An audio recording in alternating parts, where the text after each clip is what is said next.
এখন আমরা দেখব 5f এই প্রবলেমটার সলিউশন। সো প্রবলেম স্টেটমেন্ট কি? Integration of 5 cos 5x sin 4x dx। তো একদম আগের সবগুলা ম্যাথের মতোই 5 এর একটা 2 আনতে হবে জোর করে। সো 5টাকে আগে সামনে নিয়ে আসি, নিচে 2, ভেতরে উপরে 2 cos 5x sin 4x dx। Formula apply করি, 5/2 integration of 2 sin 2 cos a sin b, এখানে তার মানে sin a plus b 5 আর 4 এ 9 minus sin a minus b 5 থেকে 4 গেলে 1। আলাদা করি, 5/2 integration of sin 9x minus 5/2 integration of sin x dx। তাহলে এখন জাস্ট ফর্মুলা বসানোর কাজ।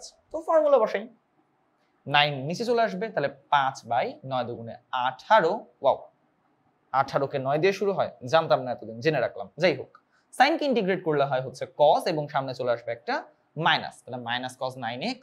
এখানেও সামনে মাইনাস আসার কথা, কিন্তু মাইনাসে মাইনাসে হয়ে যাবে প্লাস, আর 5/2 sin x হয়ে যাবে cos x প্লাস c। তাহলে এটাই হচ্ছে আমাদের এই প্রবলেমের সলিউশন।